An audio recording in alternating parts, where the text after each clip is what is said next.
Oke teman-teman, sebelum kita mulai pengisian online kita hari ini, baiknya kita satukan hati kita bersatu dalam doa.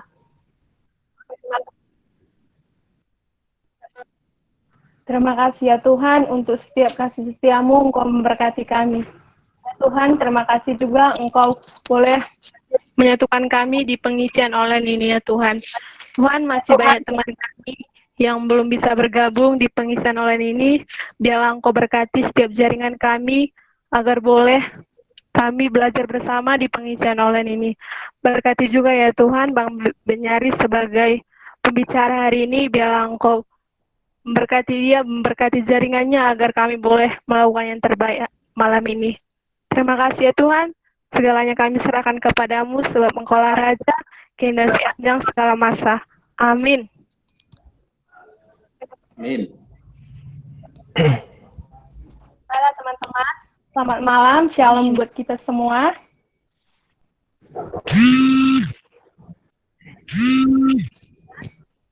Tentu kondisi pandemi ini telah membuat kita di rumah aja, dan pastinya kita selalu bersama keluarga. Tapi bagaimana, apakah kita bersama keluarga dan memuridkan keluarga? Jadi mari kita bahas di pengisian online ini bersama Bang Benyaris.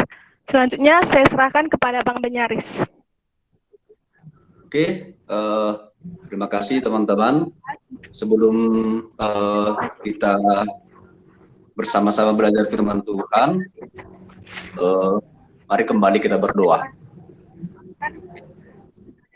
Ya Tuhan, kami mengucap syukur Engkau menyediakan waktu dan juga media yang baik bagi kami untuk terus belajar, untuk terus diisi oleh firman-Mu ya Tuhan, secara khusus di tengah-tengah kondisi pandemi corona yang masih berlanjut ini. Tentulah kami sungguh merindukan supaya hari-hari kami tidak berlalu begitu saja, secara khusus dalam waktu yang juga menjadi kesempatan yang baik bagi kami, cukup banyak bersama dengan keluarga. Biarlah kiranya waktu itu tidak berlalu sia-sia, namun menjadi kesempatan bagi kami untuk menjadi berkat secara khusus, menyalurkan kasih Tuhan bagi keluarga kami, orang tua kami, kakak dan abang, serta adik-adik kami di rumah kami masing-masing ya Tuhan. Karenanya kami mau berdiskusi bersama malam hari ini, kiranya Tuhan yang memimpin, yang menuntun kami ya Tuhan, agar kiranya kami boleh bersama-sama diperlengkapi oleh Tuhan, dan kami boleh menjadi berkat bagi keluarga kami masing-masing. Kami menyebut firman-Mu ya Allah, di dalam hati kami dan di dalam diri kami, dalam Kristus Yesus kami mengucap syukur dan menyambut firman Tuhan. Amin. Ya, selamat malam teman-teman. Topik ini tentu saja kedengaran nggak ya? Kedengaran Bang. Oke, tentu saja topik ini adalah topik yang baik di tengah-tengah kondisi saat ini, tapi juga sekaligus menjadi topik yang susah-susah mudah. Bagi saya pribadi, memuridkan keluarga itu sesuatu yang unik dan penuh dengan tantangan yang berbeda dibanding dengan kita memuridkan di kampus atau di sekolah. Dengan keyakinan bahwa kita masing-masing sudah cukup memahami apa itu pemuridan ya. Jadi hari ini saya menarik, kita mau membahas tentang pemuridan ini dengan sebuah kisah yang menarik menurut saya di Alkitab, dari Kejadian 45 ayat 1 sampai ke 8. Saya akan membacakan untuk kita. Di slide sudah saya sediakan, sebenarnya bisa dibaca ya. Nah, cukup kecil. Berharap nanti setelah ini atau masing-masing bisa membaca secara pribadi. Saya akan membacakan ayat 1 sampai 8. Demikian firman Tuhan. Yusuf memperkenalkan dirinya kepada saudara-saudaranya. Ketika itu Yusuf tidak dapat menahan hatinya lagi di depan semua orang yang berdiri di dekatnya. Lalu berserulah dia, suruhlah keluar semua orang dari sini. Maka tidak ada seorang pun yang tinggal di situ bersama-sama Yusuf ketika ia memperkenalkan dirinya kepada saudara-saudaranya. Setelah itu menangislah ia keras-keras sehingga kedengaran kepada orang Mesir dan kepada seisi istana Firaun. Dan Yusuf berkata kepada saudara-saudaranya, akulah Yusuf, masih hidupkah Bapa?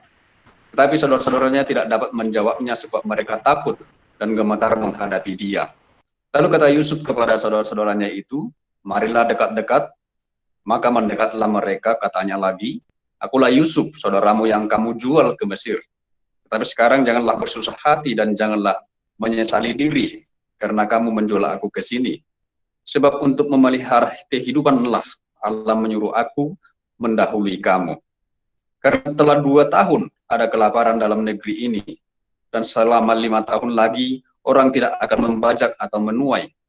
Maka Allah telah menyuruh aku mendahului kamu untuk menjamin kelanjutan keturunanmu di bumi ini dan untuk memelihara hidupmu, sehingga sebagian besar daripadamu tertolong. Jadi bukanlah kamu yang menyuruh aku ke sini, tetapi Allah. Dialah yang telah menempatkan aku sebagai bapa bagi Firaun dan tuan atas seluruh istananya dan sebagai kuasa atas seluruh Mesir. Demikian firman Tuhan. Nah, bagian firman Tuhan ini berharap memang ini hanyalah sebuah cuplikan dari kisah Yusuf yang sebenarnya. Teman-teman bisa nanti membaca secara pribadi kisah selengkapnya dari ayat yang ke pasal 42 sampai 50. Kita akan melihat cerita lengkap di sana. Nah, selanjutnya slide-nya. Oke, saya akhirnya mencoba menyederhanakannya supaya kesannya jangan seperti terasa sangat berat ketika mendengar kata memuridkan keluarga. Artinya kita menjadi PKK bagi bapak kita, bagi mama kita, bagi abang kita, bagi adik-adik kita. Itu sesuatu yang mungkin menjadi cukup memberatkan pundak kita jadinya ya. Tapi saya coba membuat judulnya itu melihat cerita Tuhan dalam keluarga. Barangkali dengan perspektif yang seperti ini akan lebih memudahkan kita secara emosional untuk mendekati keluarga kita. Saya berharap nanti juga kita banyak berdiskusi. Nah, melihat cerita Tuhan dalam perjalanan hidup keluarga, dan inilah kisah yang terjadi sebenarnya di dalam perjalanan keluarga Yakub dan anak-anaknya. Jadi yang mungkin kita masing-masing di dalam perjalanan hidup keluarga kita tidak menyadari keterlibatan Tuhan di dalam perjalanan pasang surut keluarga kita. Yang mungkin beberapa anggota juga merasa bahwa perjalanan hidup itu adalah hal-hal yang wajar karena ya berlalu begitu aja gitu ya. Nah, di dalam kisah itulah muncul seorang Yusuf yang kemudian menyadarkan keluarganya akan rancangan-rancangan Tuhan. Nanti akan kita melihat bersama. Nah, di dalam memuridkan keluarga, tentu saja kita membutuhkan rencana, membutuhkan sarana, membutuhkan hal-hal langkah-langkah yang akan kita lakukan. Nah, kita melihat bagian yang pertama, next. Nah, tentu saja ketika kita memuridkan keluarga, sama seperti memuridkan di kampus, kita butuh perencanaan. Kalau di bahasa kita disebut kurikulum ya, gitu ya. Sorry, slide-nya agak ini, tapi oke. Kita membutuhkan rencana di dalam memuridkan keluarga kita. Dalam setiap proses hidup juga kita membutuhkan rencana. Tetapi walaupun tidak selalu terpaku kepada rencana itu, menjadi fleksibel. Maksudnya apa? Contohnya apakah akan bersama atau pribadi, kapan aku akan mulai melakukan pemuridan ini gitu ya. Jadi kita membutuhkan rencana tentunya. Next, selanjutnya di situ kita melihat apa yang dilakukan oleh Yusuf ketika saudara-saudaranya datang ke Mesir oleh karena kelaparan yang terjadi di tanah Kanaan. Sesungguhnya di pasal yang ke-42 ayat 7, di situ dikatakan bahwa Yusuf sudah melihat saudara-saudaranya dan mereka langsung dikenal oleh dia. Tapi ia berlaku seolah-olah ia seorang asing kepada mereka. Ia menegur mereka dan dengan membentak, gitu ya. Jadi tentu saja Yusuf memiliki sebuah perencanaan yang endingnya nanti kita saksikan di pasal yang ke-50 dan di jawaban-jawaban dia bahwa dia menyatakan rancangan Allah bagi keluarga mereka. Lalu kalau kita melihat lagi kemudian Simeon sebagai jaminan supaya mereka kembali membawa Benyamin. Ya, nanti supaya lebih memahami kisah cerita ini, sangat berharap teman-teman membacanya sekaligus menjadi bahan PH kita, barangkali tugas baru lagi, ya. Jadi dia membuat rencana-rencana supaya mereka bisa tetap lama berkomunikasi dengan keluarganya. Dan next selanjutnya adalah tentu saja kita juga membutuhkan yang namanya sarana, gitu ya. Ibadah minggu contohnya tentu saja menjadi sarana yang sangat baik untuk memulai perbincangan hal rohani, gitu ya. Saya secara pribadi tidak tahu persis bagaimana kondisi keluarga kita masing-masing. Kalau keluarga kami di kampung tidak punya budaya ngobrol-ngobrol, bercanda-bercanda, kami sangat kaku. Misalnya kalau di tahun baru, habis acara ibadah, habis itu semua mati gaya, nggak tahu apa lagi mau diomongkan, ya udah tidur, gitu ya. Masing-masing kita punya keunikan keluarga masing-masing. Jadi makanya tentunya perlu rencana. Jadi tentu saja tidak akan seragam pendekatan kita nantinya, ya. Tapi salah satu sarana yang aku lihat sebagai peluang di sini adalah adanya ibadah minggu bersama dengan keluarga di rumah, ya. Kemudian mungkin juga makan malam bersama mungkin menjadi kesempatan untuk membangun doa. Misalnya orang Batak biasanya bapak-bapaknya susah berdoa kan, gitu ya. Jadi atau misalnya kapan aku harus masak bareng dengan ibuku supaya itu menjadi kesempatan untuk ngobrol panjang, gitu ya. Kapan aku harus bertukang bersama bapakku yang cowok tentunya, ya. Atau kapan aku harus beres-beres dengan adikku supaya aku punya sarana untuk ngobrol panjang dengan mereka, gitu ya. Jadi kalau kita melihat next selanjutnya itu Yusuf juga menggunakan sarana. Jadi ketika saudara-saudaranya membeli makanan, bahan-bahan makanan, uang dikembalikan, gitu ya, ke karung masing-masing di pasal 43. Kemudian juga piala Yusuf itu sengaja dimasukkan ke karung Benyamin. Artinya apa? Yusuf tidak mau supaya hubungan mereka bukan sekedar transaksi bisnis. Mereka sudah mendapat makanan, ya udah, aku mendapat bayaran, nggak hanya sebatas itu. Tapi karena dia mau membangun sesuatu di dalam relasi mereka, ya. Jadi Yusuf tidak mau supaya relasi di antara mereka hanya sebatas transaksi, ya udah. Tapi karena dia merindukan sesuatu hal dalam relasi mereka terbangun kembali. Kemudian bagian yang selanjutnya adalah kita perlu tentunya menjadi contoh, gitu ya. Kita perlu menjadi contoh.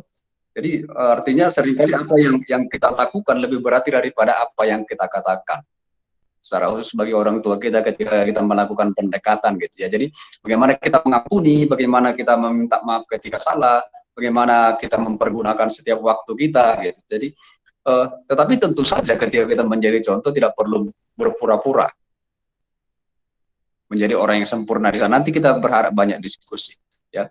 Jadi contoh Yusuf yang dilakukan Yusuf adalah bagaimana ia memberikan pengampunan. Ketika ia memperkenalkan diri kepada saudara-saudaranya, mereka begitu takut. Tapi bagaimana kita memandang sebuah persoalan di slide selanjutnya. Jadi kalau kita membaca pasal 50 ayat 20, memang kamu telah mereka-rekakan yang jahat terhadap aku, tetapi Allah telah mereka-rekakannya untuk kebaikan dengan maksud melakukan seperti yang terjadi sekarang ini, yaitu memelihara hidup suatu bangsa yang besar. Sudut pandang Yusuf terhadap kepahitan di masa lalu itu menjadi contoh, menjadi teladan tentunya bagi keluarga saudara-saudaranya saat itu. Bagaimana dia mengampuni mereka, bagaimana cara pandang dia terhadap sebuah persoalan. Ini tentu saja karena Yusuf bergaul akrab dengan Tuhan. Di bagian selanjutnya, tentu saja Tuhan melalui kondisi ini, melalui corona ini memberi ruang dan waktu yang banyak bagi kita untuk bersama dengan keluarga. Kelaparan yang terjadi waktu itu di seluruh negeri menjadi kesempatan, menjadi ruang bagi Yusuf berjumpa kembali dengan keluarganya, ya, menjadi ruang untuk berjumpa dengan mereka. Dia menunjukkan kasih, menunjukkan kepedulian, mendengarkan mereka, membangun relasi dengan mereka. Jadi kita juga demikian. Jadi Tuhan memberi ruang yang cukup banyak bagi kita untuk berelasi saat ini dengan keluarga kita. Ya. Nah, tentu saja teman-teman berharap seperti apa yang dilakukan oleh Yusuf ini relasi kita yang kita bangun di rumah itu bukan hanya sekedar oke, udah selesai tugasku, masak udah, mencuci udah, tapi bukan hanya sebatas itu, tapi kita membangun sebuah relasi yang hidup, bahkan juga menyediakan ruang untuk berkonfrontasi ya, untuk tidak setuju satu dengan yang lain, gitu ya, untuk menunjukkan pandangan yang kita pelajari selama ini dari firman Tuhan. Ketika termasuk orang tua kita, termasuk mereka melakukan hal yang tidak benar, kita bersedia untuk tidak setuju dengan mereka. Jadi berharap jangan kita menghabiskan waktu di rumah tanpa memberi kontribusi yang positif bagi anggota keluarga. Tentu saja bagian selanjutnya adalah kita perlu menjadi pendoa bagi keluarga kita. Ya. Jadi baik secara pribadi dalam doa pribadi kita maupun ketika misalnya di dalam ibadah bersama, silakan doakan mereka, sebutkan nama mereka masing-masing gitu ya. Kadang-kadang kan ketika kita berdoa, rasanya kadang agak beda doa anak PMK dengan doa secara umum gitu ya yang terjadi selama ini. Kadang-kadang orang bisa menikmati doa-doa kita. Jadi secara tulus kita mendoakan keluarga kita tentunya. Gitu.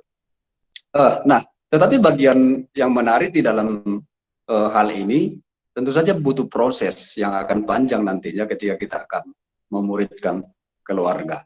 Ini yang saya bagikan adalah prinsip-prinsip yang mungkin kita bisa aplikasikan nantinya. Kemudian selanjutnya, oke, ini dari buku Mengajar untuk Mengubah Hidup, saya ambil.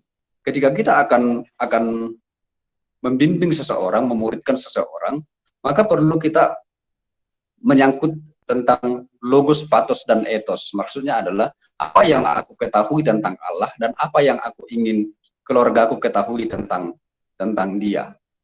Sama seperti Yusuf tadi adalah dia mengatakan bahwa Allah lah yang menempatkan aku di sini.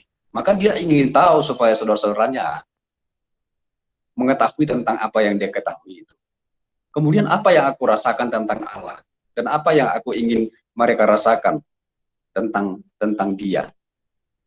Menceritakan pengalaman-pengalaman kita bersama dengan Tuhan mungkin menjadi sangat penting di dalam perjalanan pemuridan bagi keluarga kita.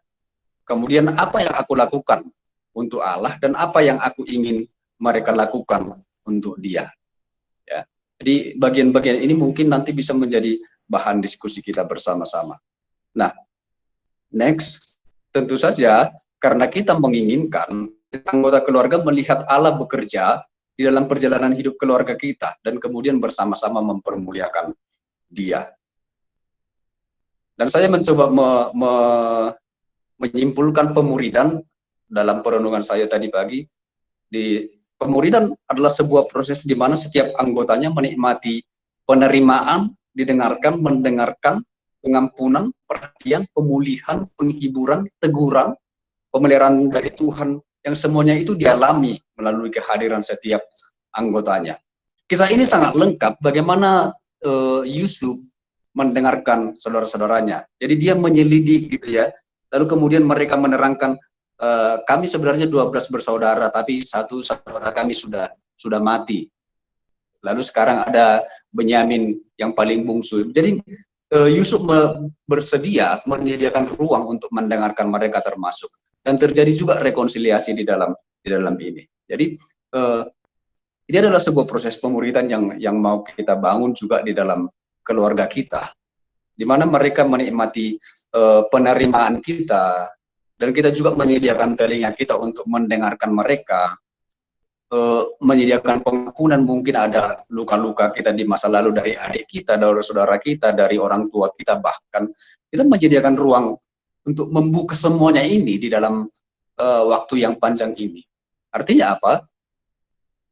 Ya janganlah dihabiskan lagi waktunya dengan gadgetnya gitu ya, atau tidur-tiduran di kamar sendiri tanpa pernah menyediakan waktu berrelasi dengan keluarganya.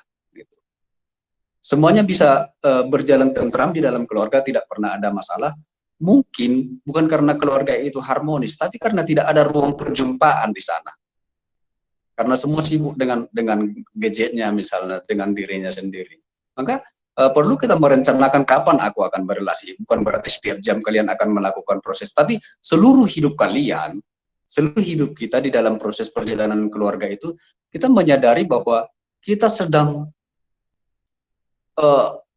menolong mereka untuk mengalami semua poin-poin ini, penerimaan kasih ini adalah poin-poin di dalam pemuridan, di dalam kelompok kecil yang juga tentunya kita terapkan gitu ya. Belajar saling mengampuni, belajar saling mendengarkan gitu ya di dalam setiap anggotanya. Kemudian hal yang seringkali menjadi tantangan bagi kita di dalam memuridkan keluarga tentu saja adalah rasa tidak layak begitu ya. Di slide selanjutnya, seringkali kita merasa takut.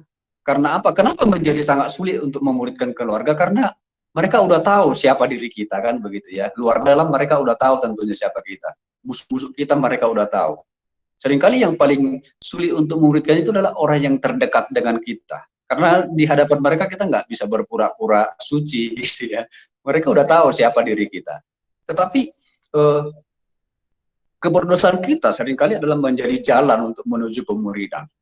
Itulah kenapa Yesus memakai orang berdosa dan bukan malaikat. Karena apa? Ketika Anda sedang menceritakan Kristus kepada keluarga, kepada orang tua, Anda adalah contoh betapa besarnya kasih karunia yang Tuhan berikan kepada orang berdosa. Jadi ketika kita memuridkan bukan berarti hidup kita adalah hidup yang lebih benar daripada orang itu. Kita tetap menjadi orang yang berdosa dan kita bersedia mengakui keberdosaan kita, tetapi inilah contoh orang berdosa yang sudah diampuni oleh Kristus. Kadang-kadang kan misalnya siswa seringkali ketika belajar untuk bersaksi di sekolah, bagaimana rupanya hidupmu? Akhirnya itu menciutkan semangat mereka untuk memberitakan firman Tuhan. Tetapi ketika orang mengatakan itu kepada kita, udah gimana hidupmu? Ya justru karena aku berdosa, inilah contoh orang berdosa yang sudah diampuni oleh Kristus. Sama seperti pengakuan Paulus, di antara orang yang berdosa itu akulah yang paling berdosa. Tetapi justru karena itulah aku telah dikasihani gitu ya. Jadi maksudnya adalah ketika kita memuridkan keluarga, bukan berarti Anda lebih hebat, lebih kudus, lebih suci daripada semua anggota keluarga Anda gitu ya.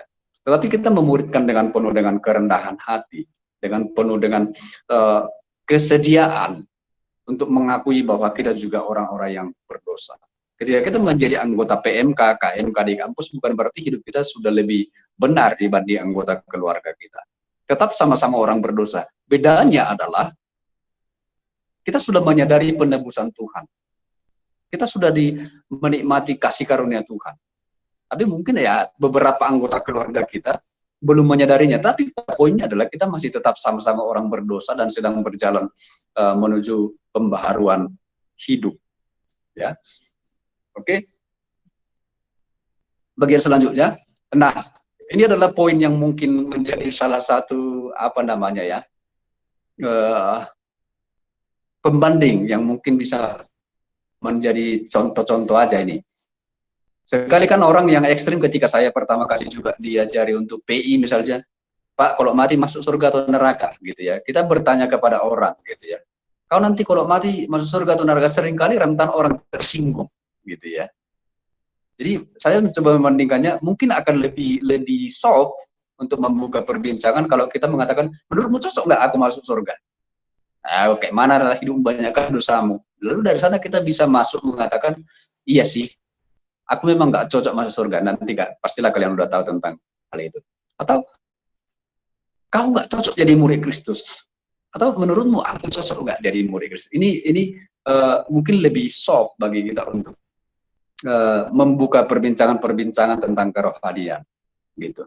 Jadi belajar dari tokoh Yusuf ini yang akhirnya adalah di pasal yang ke 50 ayat 20 itu adalah kamu memang sudah mereka-rekakan yang jahat, tetapi Allah mereka-rekakan yang baik. Artinya apa? Sudut pandang kita, marilah belajar kita melihat atau mengajarkan kepada keluarga kita, mengingat-ingat apa perjalanan hidup keluarga kita masing-masing, lalu belajar mengajak keluarga kita untuk menyaksikan bahwa Tuhan berjalan bersama-sama di dalam keluarga itu. Dalam pengalaman saya pribadi, ketika pulang kampung saya terus berusaha, ini sampai sekarang belum sepenuhnya berhasil, gitu ya. Saking sulitnya untuk memuridkan orang tua secara khusus. Tetapi melalui kesaksian-kesaksian, melalui keberanian untuk tidak setuju dengan hal-hal yang tidak benar, dan itu sangat tidak mudah. Tetapi poinnya tadi adalah bahwa kita tetap menghormati mereka, tetapi kita tetap tidak setuju jika itu memang tidak pantas untuk disetujui. Akhirnya mereka mulai membuka diri sekarang. Jadi yang dulunya ketika ambil bagian di dalam pelayanan ini dimusuhi gitu ya, tidak diterima, selalu diejek-ejek bahkan satu kampung, tapi terus berdoa yang tadi itu, kemudian terus-menerus menyediakan sarana dan di acara-acara tahun baru mengupayakan diri untuk membagikan firman Tuhan kepada mereka. Tentu saja ini kembali lagi-lagi adalah sebuah proses. Berharap kita masing-masing bisa menemukan pola yang mau kita terapkan nanti di dalam memuridkan keluarga kita. Demikian pengantar dari saya melalui firman Tuhan. Mungkin kita bisa berdiskusi untuk hal-hal praktis yang bisa kita lakukan bersama.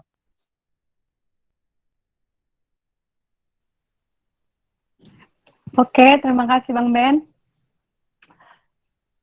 Jadi teman-teman, kalau misalnya ada pertanyaan atau dari apa yang didengar, boleh dibagikan melalui chat kita agar kita boleh membahasnya.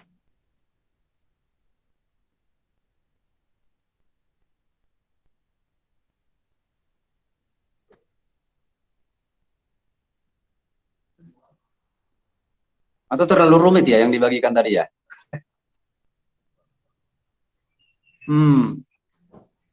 Ini Bang, kayaknya ada bertanya dari Kak Arta. Katanya Bang, mengapa kadang-kadang kita lebih dekat dengan orang-orang di pelayanan daripada keluarga kita? Apakah ini ideal? Sebenarnya kalau dibilang ideal, nggak ideal sebenarnya. Tapi faktanya itulah yang terjadi ya. Maksudnya, saya ngalami gini. 5 tahun kuliah, saya satu kos dengan abangku di Medan waktu itu. Saya justru lebih dekat dengan apa namanya, kos orang-orang lain daripada dengan dia, gitu ya. Karena apa? Jadi pada orang lain kita bisa menutupi setiap kegalauan kita, setiap kekurangan kita bisa berpura-pura aja kepada orang lain. Tapi bagi keluarga kita nggak bisa berpura-pura gitu. Dan seringkali menjadi ada pengganjal juga di dalam kedekatan kita dengan keluarga. Saya pribadi kadang-kadang iri dengan orang lain yang bisa bercanda-canda dengan abangnya, bisa ahahihi dengan saudaranya begitu ya. Saya termasuk yang begini sih. Jadi tapi faktanya memang ada sesuatu yang nggak ngerti ya gimana membahasakannya ya. Tapi faktanya memang ini yang terjadi. Kita seringkali lebih dekat dengan orang-orang di luar dibanding dengan keluarga kita sendiri. Karena apa? Kita rentan mengalami penolakan dari keluarga karena misalnya sama abang kita atau sama orang tua kita tetap jadi anak-anak gitu ya. Saya sampai sekarang tetap jadi anak bagi mertua saya, bagi orang tua saya, kayak anak-anak tetap diperlakukan gitu ya. Jadi ini sesuatu yang unik memang. Tetapi ini menjadi tantangan bagi kita bersama-sama agar hal ini tidak menjadi penghalang bagi kita untuk memuridkan. Artinya apa? Jika orang lain, adik-adik rohani kita yang tanda kutip bukan keluarga kita perjuangkan, kita doakan dengan sungguh-sungguh. Apalagi lah keluarga kita. Menarik memang firman Tuhan, bahkan agak unik amanat agung Tuhan Yesus. Jadikanlah segala bangsa muridku, gitu ya. Dia nggak memulai dengan jadikan keluargamu, lalu tetanggamu, lalu tetangga kampungmu, gitu. Tapi artinya apa? Bahwa kalau segala bangsa aja kita muridkan, bangsa yang jauh, harusnya yang lebih dekat dengan kita sudah harus kita perjuangkan, gitu. Itu sih Dek. Jadi kalau dibilang apakah ini ideal, tapi ini fakta yang bukan rahasia sebenarnya, ini hal yang sering terjadi.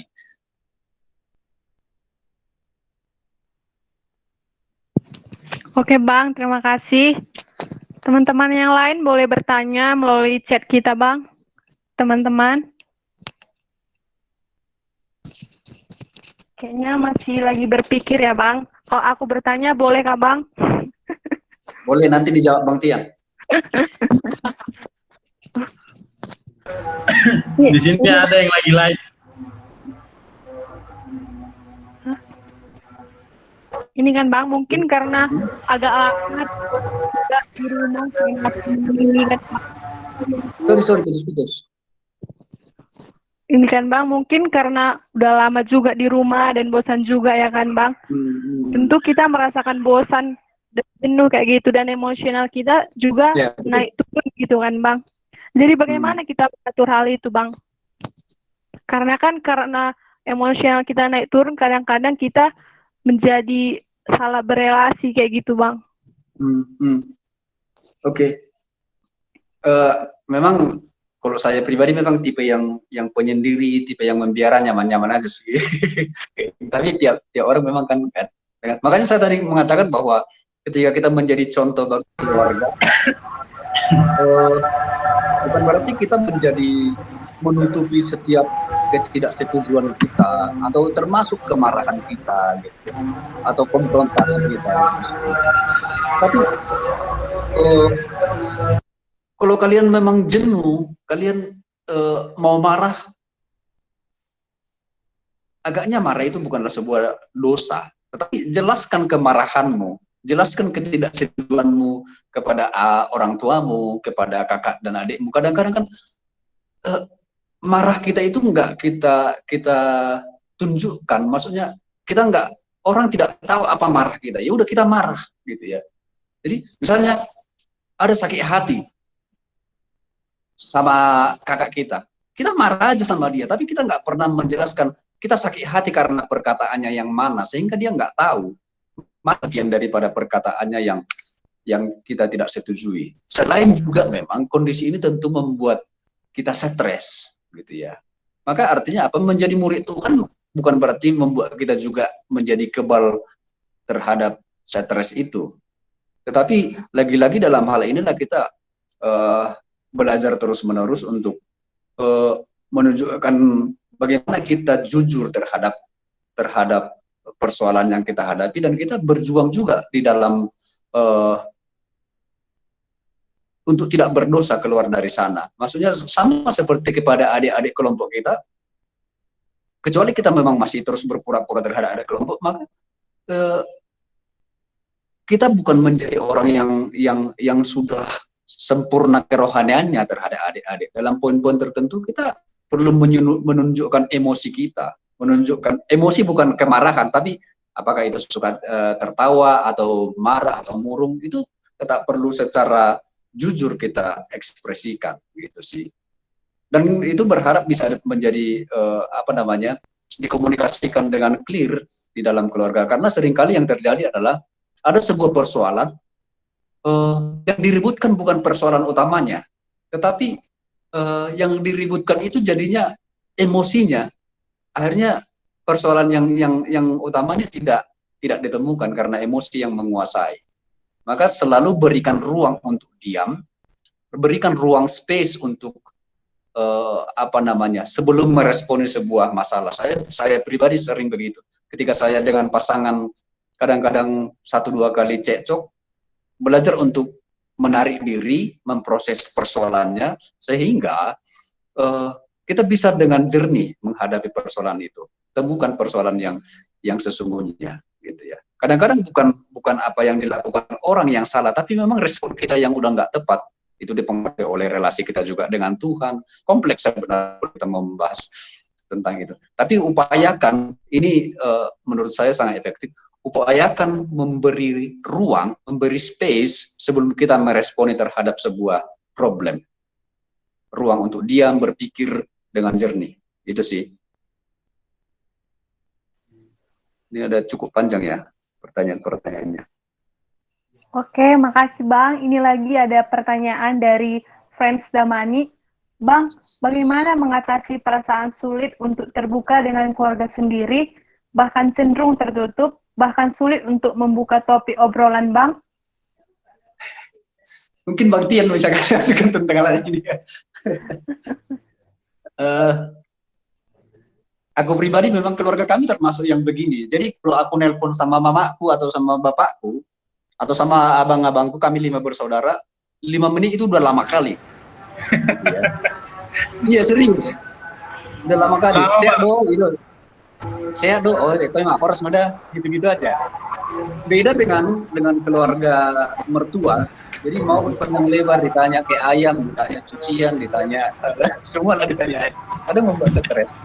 Tetapi dalam yang aku lakukan itu, aku anak paling kecil siap dan kami 5 bersaudara. Mulai belajar sih untuk apalah ya, memecah kebuntuan itu. Kadang-kadang akhirnya saling nunggu jadinya. Maksudnya mereka pun sebenarnya kadang-kadang pengen ngobrol sama kita, tapi karena nggak ada yang memulai gitu ya. Jadi krik-krik jadinya gitu ya. Saya terus berjuang sih, terus belajar juga dalam hal ini memang. Jadi cenderung tertutup, cenderung sulit karena memang faktanya juga apa namanya ya? Secara khusus kami yang di kampung kadang-kadang bahasa rohani itu agak diketawain gitu ya. Makanya jadinya gini, pengisian kita hari ini tentunya bukan akan menjawab proses pemuridan yang akan tuntas kalian lakukan selama corona ini, tapi berharap ini akan menjadi sebuah proyek seumur hidup kalian di dalam relasi dengan keluarga. Itu sih maksudnya. Jadi bukan berarti ketika habis pengisian ini kalian akan langsung sukses memuridkan keluarga. Saya rasa enggak sih. Maksudnya tapi minimal melalui hal ini kita sudah memulai sebuah rencana baru di dalam perjalanan hidup kita ke depan, sehingga relasi kita dengan keluarga hanya sekedar begitu aja. Itu sih menurutku sih. Jadi diperjuangkan, dicari terus, dipelajari terus-menerus. Sampai sekarang aku juga terus mempelajari karakter bapakku, karakter mamaku, abang-abangku, begitu sih. Jadi maksudnya ini nggak akan tuntas juga dalam kecuali corona akan berlangsung seumur hidup dan kita terus di rumah gitu ya. Tapi tentu saja ini harus mendorong kita untuk memulai paling tidak di masa-masa corona ini. Itu sih. Mulailah dengan kalian terbuka gitu. Mungkin nggak harus langsung kalian kumpulkan seluruh keluarga kalian dulu, Pak, berkeliling. Siapa yang mau sharing? Nggak kayak gitu tentunya. Tapi yang tadi itu, kapan kita akan mencoba merencanakan waktu duduk-duduk berdua dengan bapak kita sambil ngopi, atau yang cewek biasanya kan dekat sama bapaknya kan gitu ya. Biasanya yang cewek kalau dimarahi bapaknya diterima aja sama bapaknya gitu, lebih dekat. Atau yang cowok mulai dulu sama mamanya, ya dipikirkanlah sesuai dengan keunikan keluarga kita gitu sih. Print kira-kira. Kalau ada yang mau menambahi boleh loh.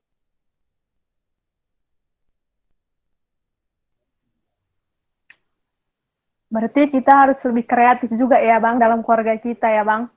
Iya betul. Ya dilihatlah sarana prasarana yang mungkin maksudnya gini.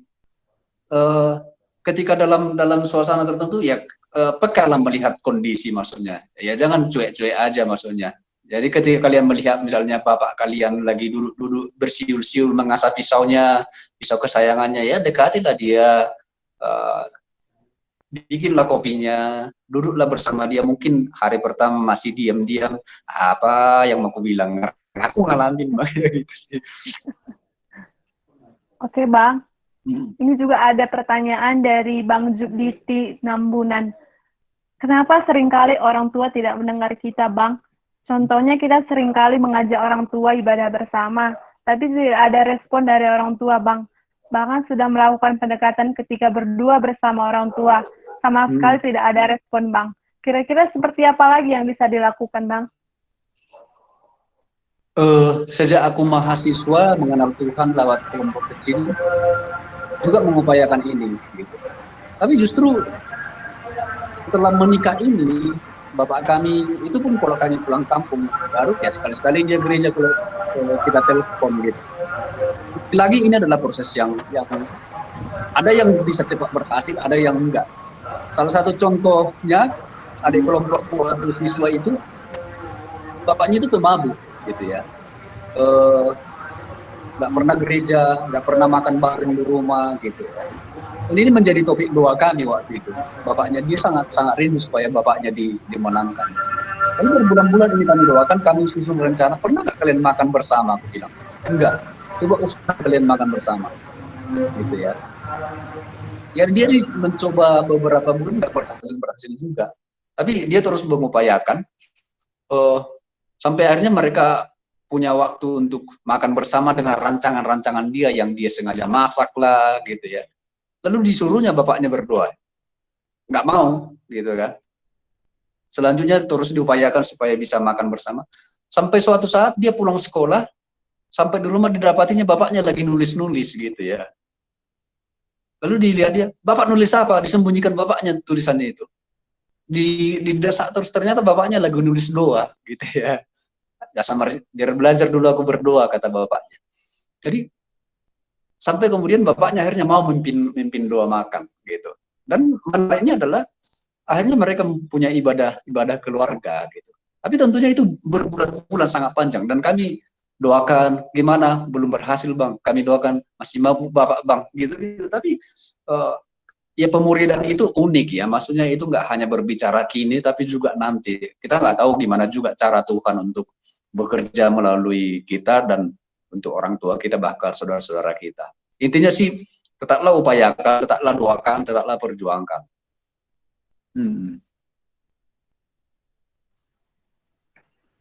Oke Bang, jadi tetap mendoakan ya Bang selagi berusaha juga.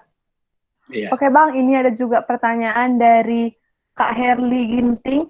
Kira-kira apa yang kita lakukan ketika keluarga kita tidak bisa menjadi jawaban dalam setiap pergumulan kita, atau tidak bisa menjadi pendukung? Kalau misalnya kita punya tujuan untuk keluarga kita, paling tidak dari keluarga kita dulu yang agak bisa berdampak gitu. Tapi banyak hal yang harus diperbaiki.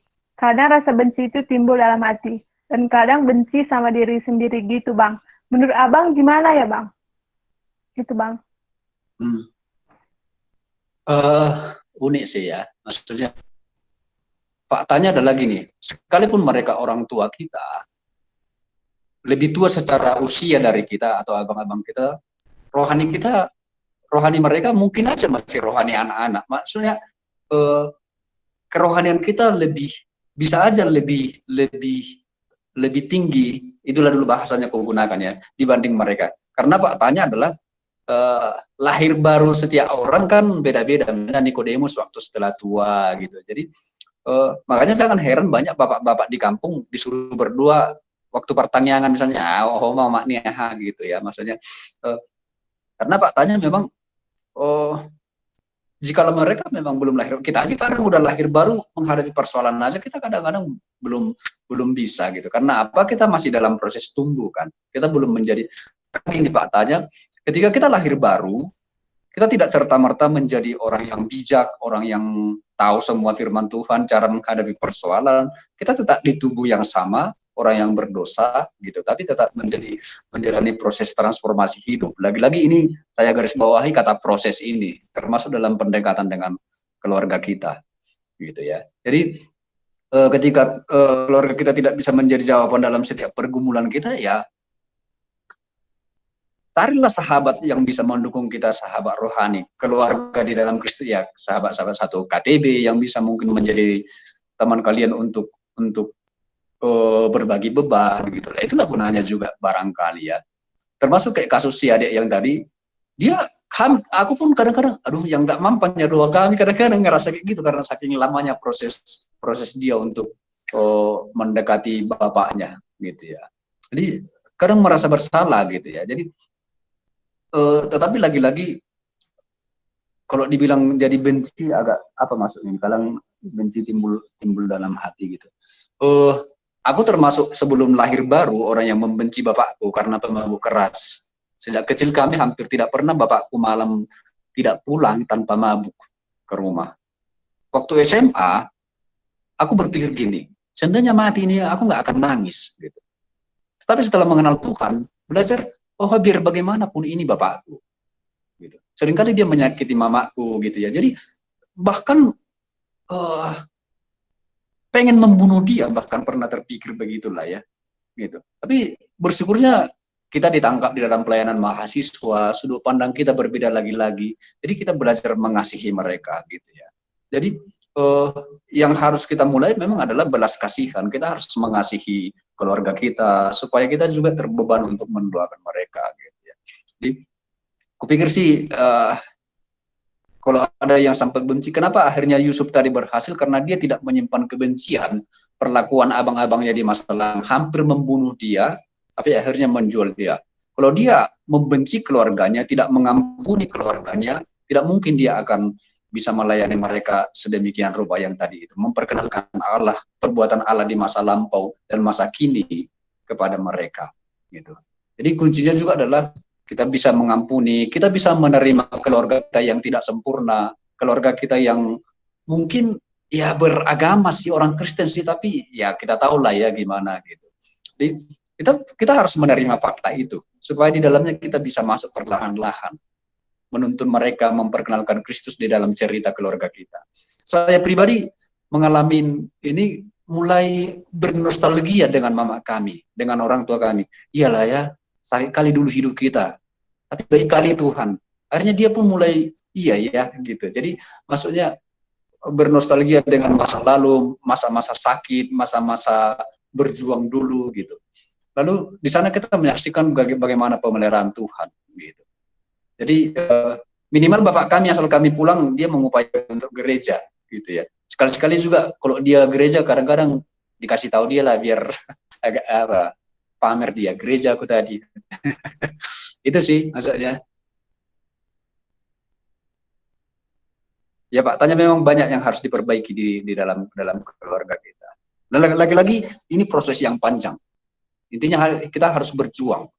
Gitu. Berbulan-bulan, bahkan bertahun-tahun, bahkan mungkin sampai kalian nanti keluarga. Itu sih. Jadi lagi-lagi ini harus saya tekankan. Oke.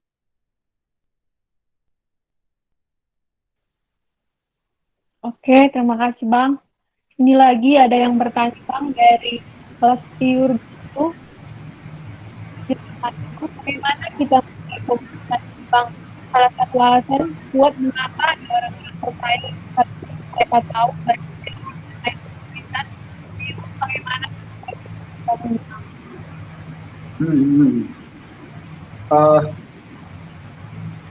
Memulai memang selalu hal yang susah ya.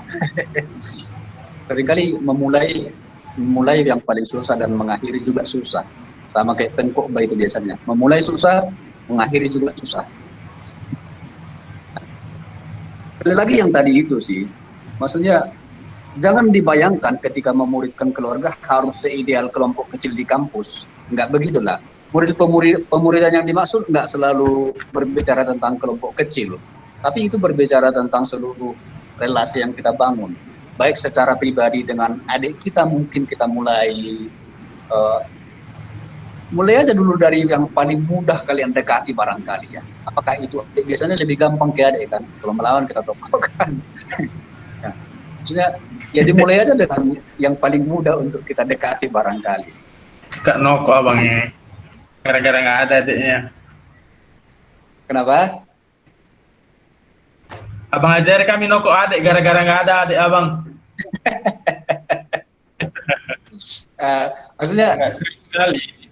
Kita mulailah dari apa namanya orang yang mungkin paling mudah kita dekati di rumah kita gitu. Jadi intinya ya mulailah mendoakan mereka, tentu saja dari sana kan.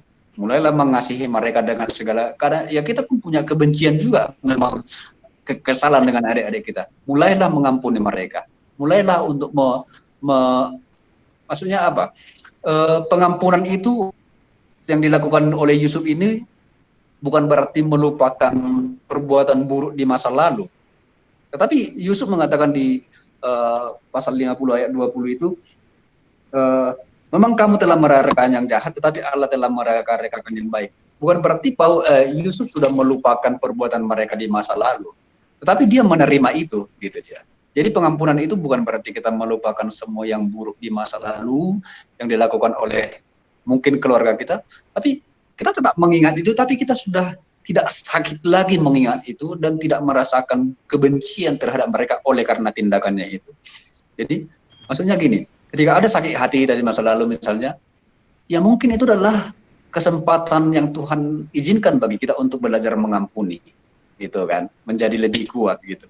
Jadi bukan berarti kita melupakan. Jadi ya untuk last year ya mulai aja dulu dengan orang yang paling mudah kau dekati.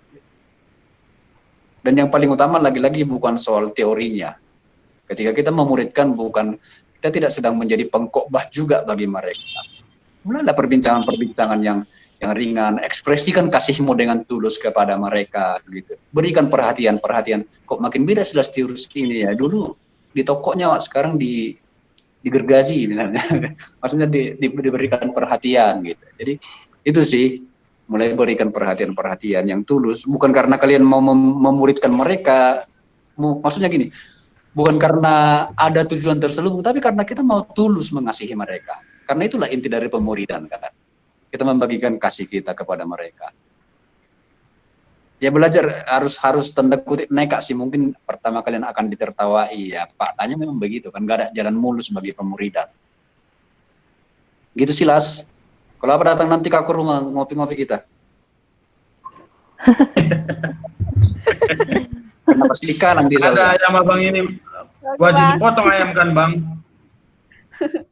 Potong Ada ayam kan? Bawa ayam masing-masing. Karena lagi soalnya abang ini banyak kali ayamnya gitu loh. Lagi mermatian doa. Karena corona, Jadi Bang. curhat pula nanti. Curhat.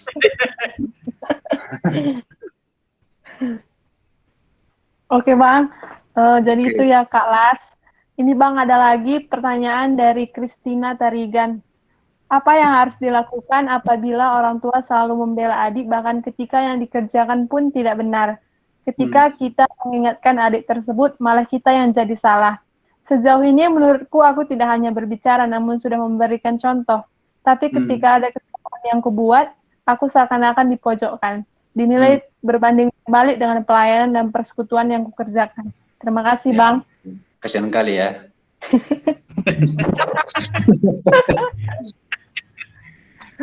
Itu sering terjadi sih ya, maksudnya ini hal yang sering terjadi. Adik-adik siswa juga sering juga sih merasakan yang begini, dibanding-bandingkan. Kita kadang-kadang udah melakukan banyak kerjaan tetap nggak dianggap.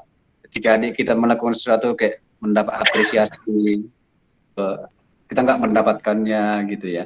Jadi gimana menjawab ini ya? Ini sesuatu yang unik. Ya terimalah nasi unik ya, bukan ya, sorry.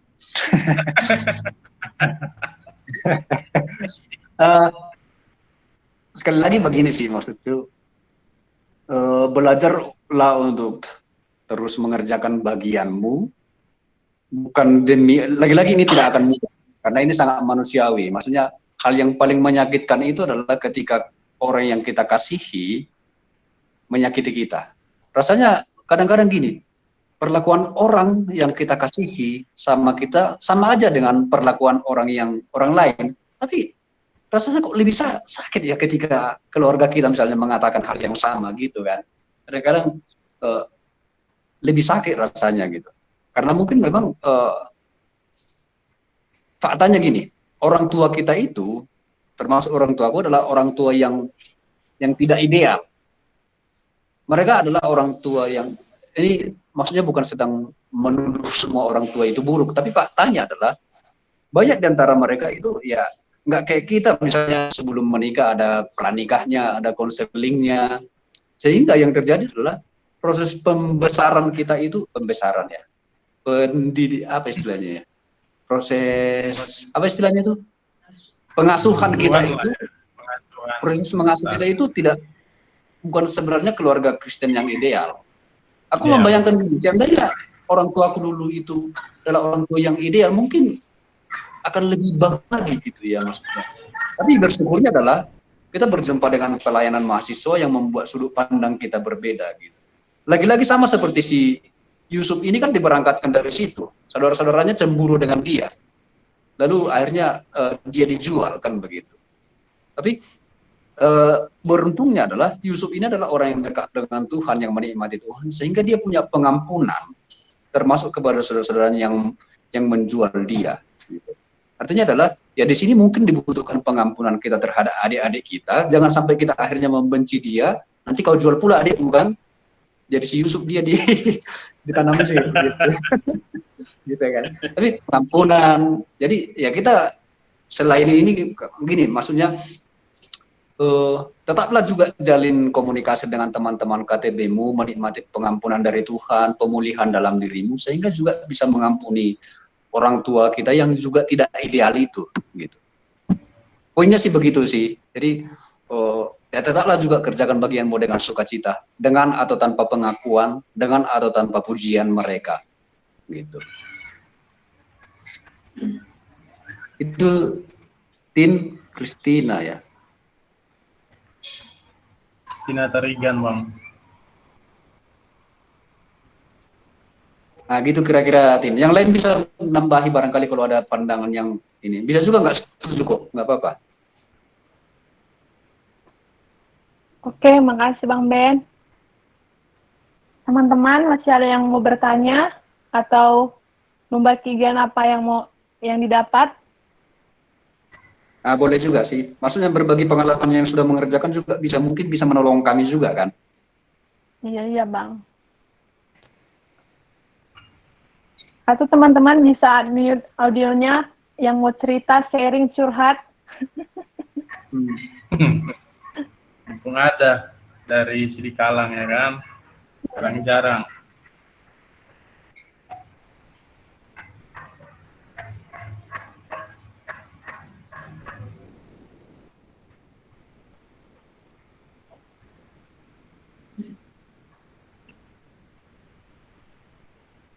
Ya mulailah, maksudnya malam ini habis acara ini yang mulailah untuk minimal mendoakan satu persatu anggota keluarga kalian.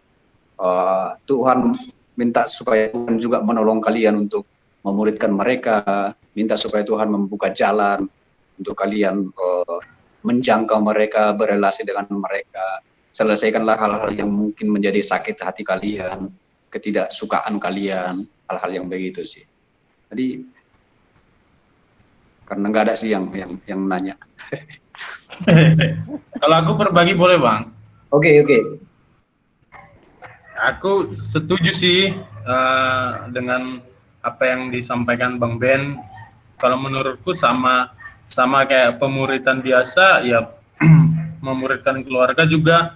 Aku rasa kita nggak terjebak juga dengan sesuatu yang instan hasilnya gitu. Jadi proses yang sangat panjang sekali gitu. Kalau aku pengalaman, aku rasa juga aku sendiri hampir sama lah ya. Konteks kita juga banyak, apalagi dari kampung, keluarga yang kaku, jadi pergumulan tersendiri. Tapi selama kita tekun berdoa, menurutku ada sih satu momen-momen tertentu yang bisa dipakai Tuhan. Misalnya ada, kalau aku berbagi, misalnya ada satu masalah keluarga yang besar yang membuat akhirnya itu jadi momen kita untuk menguatkan keluarga. Aku ingat sekali dulu kami punya pergumulan besar di keluarga, lalu kemudian pergumulan itu membuat semua keluarga bersatu dan aku punya kesempatan untuk berbagi. Tentu itu adalah momen-momen yang baik. Jadi jangan juga merasa kok lama banget ya, kok nggak berubah-berubah. Aku rasa juga sampai kalau dilihat nih ya sampai sekarang, apakah aku udah berhasil memuridkan keluargaku? Rasa-rasanya belum, tapi kita harus melakukan sesuatu ya. Prinsipnya sih nikmati proses, karena sama kayak dibilang Bang Ben tadi, aku setuju bahwa kita harus menyadari fakta bahwa keluarga kita bukan keluarga yang ideal barangkali gitu, nggak ideal. Itu sih. Thank you Bang Ben. Oke. Pengalaman yang sangat membekas bagiku dalam pengalaman dengan keluarga itu, yang pertama itu waktu pernikahan kami lah ya. Pesta kami itu hari Sabtu, jadi Jumatnya biasa dari kampung udah markoba, sudah ini orang-orang kan gitu. Di kampung itu biasa orang minta pawang hujan gitu kan. Jadi itu dibicarakan di depan gitu ya. Udah dicari pawang hujan, lalu kakakku langsung ngadu sama aku gitu lah ya. Mau dicari dah tuh pawang hujan gitu. Aku langsung bilang, jangan ada dukun-dukun, jangan ada pawang hujan, aku bilang. Lalu Waktu itu ya mama, ya udahlah kita doakan lah. Nada mereka kayak mengejek-ejek gitulah ya, gitu. Menariknya adalah gitu sih kejadian itu, malamnya hujan deras sekali. Mati ini dalam hati kan gitu kan, hujan deras sekali. Gitu. Lalu doaku malam itu, Tuhan puaskan hujan malam ini supaya besok nggak usah gitu.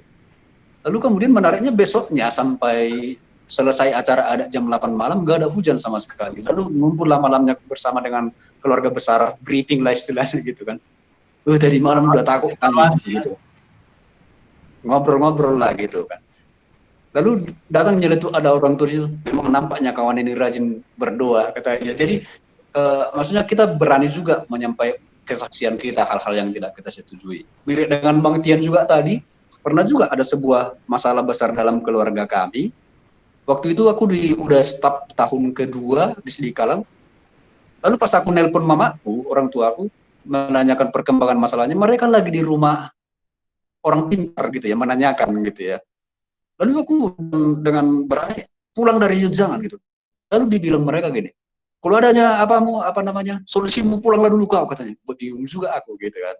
Artinya besoknya aku pulang ke kampung, tapi nggak tahu apa yang mau kulakukan. Ya udah aku ngajak mama sama bapakku berdua, aku peluk mereka, menangis gitu ya. Ya udah besoknya pulang gitu aja. Lalu sekitar 2-3 hari kemudian masalah itu adalah terselesaikan lah pokoknya gitu.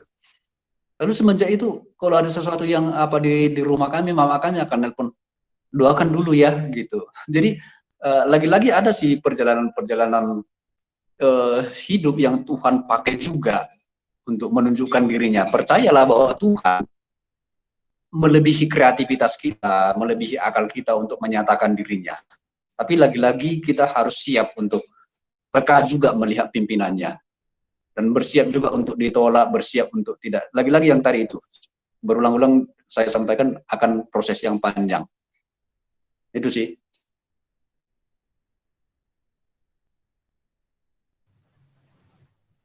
Oke, makasih Bang Ben. Kayaknya nggak ada yang bertanya, aku lagi yang nanya ya. Jangan susah-susah soalnya ya. Ini kan Bang tentu di bosan dan jenuh gitu kan Bang. Dan banyak yang menggoda kita untuk tidak berelasi dengan baik. Misalnya kita sering menonton atau main game saja gitu kan Bang. Jadi bagaimana kita mengatur itu Bang agar kita nggak cuma mengerjakan hal itu aja Bang. Tetap berelasi gitu Bang. Iya, itulah yang namanya ketaatan kan. Maksudnya apa? Ketaatan itu dibutuhkan untuk sesuatu yang nggak enak. Untuk sesuatu yang enak itu nggak butuh ketaatan. Untuk nonton drama Korea nggak perlu ketaatan. Aduh harus taat aku nonton judul Korea sekarang yang Meri itu. Untuk nonton YouTube bersama-sama berlama-lama kita nggak butuh ketaatan gitu. Jadi untuk sesuatu yang tidak enak itu yang dibutuhkan ketaatan. Makanya kita memang bangsa yang harus dipaksa gitu. Makanya gini, menarik memang bahwa kalau dulu alasan kita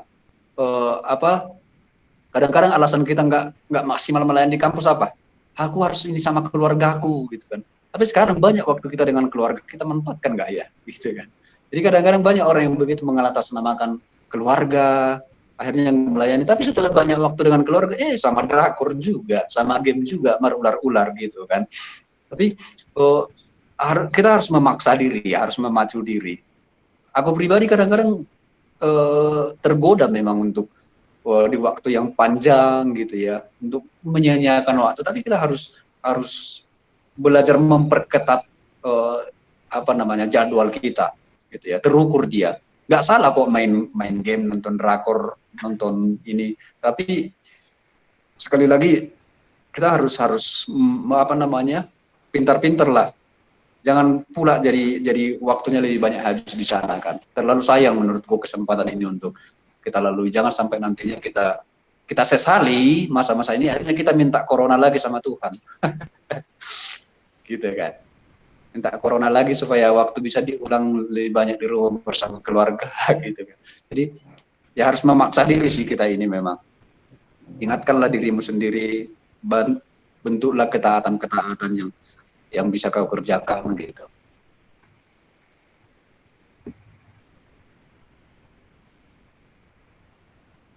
Oke Bang Ben, makasih Bang.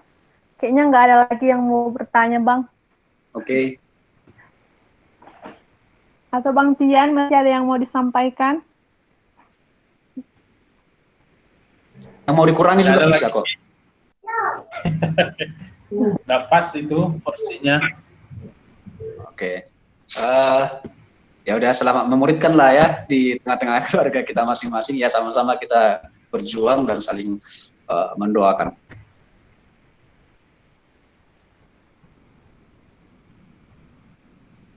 Oke Bang Ben, makasih. Teman-teman, terima kasih juga untuk udah bergabung bersama kita di sini. Kita akan mengadakan BS Sabtu depan lagi yang akan kita akan mengadakan kegiatan lagi di Sabtu depan yang akan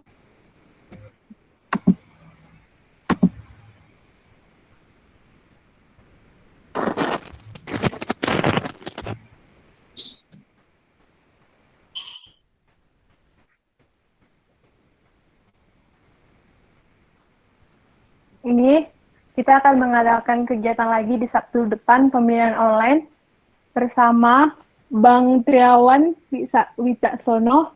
Jadi teman-teman tetap boleh bergabung bersama kita di minggu depan di hari Sabtu. Di hari Sabtu melalui Google Meet. Jangan juga lupa untuk mengajak teman-teman dan UP-UP-nya. Baik, terima kasih Bang Ben untuk pengisian online malam hari ini dan terima kasih teman-teman untuk bergabung bersama kita hari ini. Sebelum ditutup oleh Bang Ben, kalau masih ada yang mau disampaikan, masih boleh Bang Ben. Saya persilahkan. Yalah, penutup lah. Closing statement. Biar kayak di TV-TV tuh. Jadi lu putus.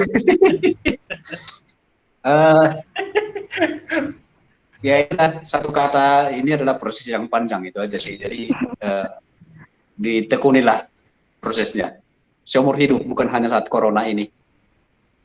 Makasih Bang Ben. Oke, thank you teman-teman. Selamat berjuang. Kita berdoa. Ya Tuhan, tentu saja menjadi murid Tuhan, menikmati keselamatan yang daripada Engkau tidaklah cukup bagi kami. Engkau memanggil kami bukan hanya untuk menikmati keselamatan itu, namun Engkau merindukan supaya kami membagikannya kepada orang-orang sebanyak mungkin. Dan tentu saja keluarga kami menjadi tanggung jawab kami ya Tuhan.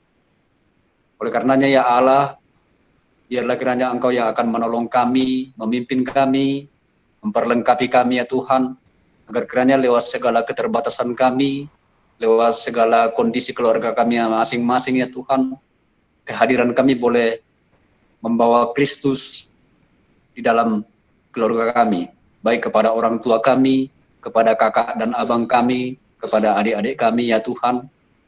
Biarlah kiranya hikmat Tuhan, pertolongan Tuhan yang memampukan kami untuk memperkenalkan Engkau dan membuat mereka mengalami kasih Tuhan, menikmati pemuridan yang daripada Engkau ya Tuhan. Ini tidak akan mudah, namun kami mau bersama-sama menekuni ini, dimulai dari masa corona yang membuat kami banyak bersama-sama menghabiskan waktu dengan keluarga kami, dan biarlah kiranya ini menjadi hal yang akan kami perjuangkan sepanjang perjalanan hidup kami bersama-sama dengan keluarga kami. Kiranya Tuhan yang menolong kami masing-masing untuk mengerjakannya ya Allah. Terima kasih untuk waktu malam hari ini. Kami boleh berdiskusi, kami boleh belajar firman-Mu ya Allah. Engkaulah yang akan terus memperlengkapi kami melalui Roh-Mu yang kudus yang bekerja di dalam diri kami masing-masing. Terima kasih untuk teman-teman pengurus yang sudah memfasilitasi berjalannya kegiatan ini. Tuhan yang memberkati mereka, kerjasama tim dan komunikasi mereka satu dengan yang lain. Tuhan yang memberkati, dan kami masing-masing pun mungkin sudah mengalami kejenuhan di dalam banyaknya waktu yang kami habiskan di rumah. Tuhanlah yang kiranya terus menghiburkan dan memberikan kami hikmat untuk mengatur waktu kami, termasuk untuk belajar satu dan banyak hal untuk mengembangkan diri kami ya Tuhan, sehingga waktu kami tidak berlalu dengan sia-sia ya Allah. Terima kasih ya Tuhan, terpujilah Engkau yang sudah mengasihi kami dan memimpin diskusi kami malam hari ini. kiranya Tuhan dipermuliakan. Dalam nama Tuhan Yesus kami mengucap syukur, berdoa kepada Bapa. Amin. Amin. Oke, thank you ya. Bang Ben. Thank you teman-teman sudah Thank you, bergabung. Thank you, Bang Ben. Thank Oke, you, Bang Ben. Oke. Thank you, Tian, sebagai operator hari ini. Ih, awak disuruh jadi operator. Itulah. Makasih Bang Ben yang dari sini Kalang. Teman-teman dari sini Kalang juga ada kan dari sini. Thank you ya teman-teman sudah join. Terima kasih teman-teman sudah join. Teman-teman jangan lupa minggu depan ya kita belajar lagi. Kita belajar lagi. BTW Abang yang minggu depan dari Jakarta ya kan Bang? Ya. Bang itu ya seperti di flyer tadi sekjennya kita ya, Sekjen Perkantas Indonesia. Jadi jarang-jarang kan kita bisa mendengar secara langsung. Jadi berharap kita bisa join bersama-sama. Bang Kisah Hidup udah keluar ya? Udah. Makasih teman-teman. Boleh di-unmute teman-teman.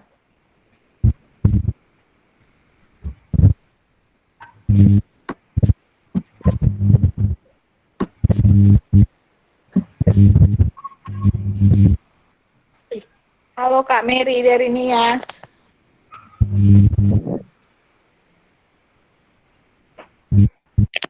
Ya, halo. Thank you ya Kak. Ya, sama-sama, Dek. Tetap semangat ya untuk para pengurus. Thank you Kak. Kakak juga. Yuk.